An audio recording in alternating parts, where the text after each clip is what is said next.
आप सबको मेरा प्रणाम है। आप सबको स्वागत है मेरा यूट्यूब चैनल अहल्या की दुनिया में। आज हम फाल्गुन मास की अध्याय 1 की कथा श्रवण करेंगे। इस कथा को अंत तक जरूर सुनिएगा। हम हर रोज़ सुबह सुबह फाल्गुन मास की कथा अध्याय लेते आएंगे। कथा को अंत तक जरूर सुनिएगा। चलिए कथा शुरू करते हैं। प्राचीन काल में दक्ष नाम की एक महान प्रजापति थे। वो ब्रह्मा जी के मानस पुत्र थे और अत्यंत शक्तिशाली व प्रतिष्ठित माने जाते थे।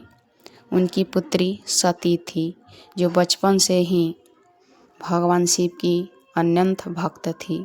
सती ने कठोर तपस्या कर भगवान शिव को पति रूप में प्राप्त किया और कैलाश में उनके साथ निवास करने लगी। दक्ष प्रजापति के भगवान शिव को वैराग्य, भस्म धारण करना और साधु स्वभाव पसंद नहीं था। उसके कारण वो शिव जी का मन ही मन अपमान करते थे। एक समय दक्ष प्रजापति ने एक भव्य यज्ञ का आयोजन किया, जिसमें उन्होंने जानबूझकर भगवान शिव को आमंत्रित नहीं किया, जबकि सभी देवताओं और ऋषियों को बुलाया गया। जब सती को इस यज्ञ का समाचार मिला तो उन्होंने शिव जी से वहां जाने की अनुमति मांगी।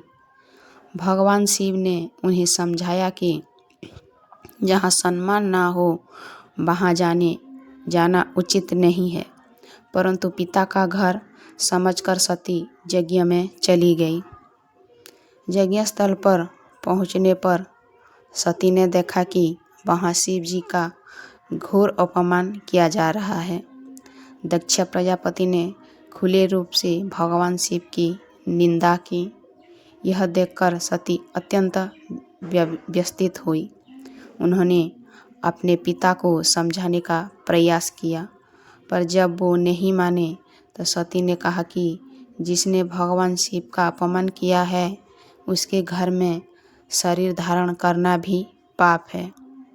ऐसा कहकर उन्होंने जोगनानी द्वारा अपने प्राण त्याग दिए। सती के बलिदान का समाचार सुनते ही भगवान शिव क्रोध से भर उठे।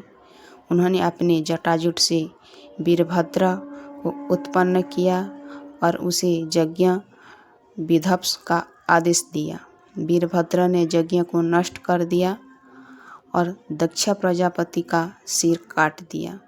बाद में देवताओं की प्रार्थना पर भगवान शिव का क्रोध शांत हुआ और उन्होंने दक्ष को बकरी का सिर लगाकर पुनर्जीवित किया। इसी अहंकार और अपमान का परिणाम विनाश होता है और भगवान शिव सच्ची भक्ति से ही प्रसन्न होते हैं। फाल्गुन मास में इस कथा का श्रवण करने से शिव कृपा प्राप्त होती है और अहंकार का नाश होता है। फाल्गुन मास अध्याय प्रथम कथा संपूर्ण हुआ। फिर हम कल द्वितीय कथा फाल्गुन मास की द्वितीय कथा सुनेंगे। इस कथा आपको कैसा लगा कमेंट में ज़रूर बताना।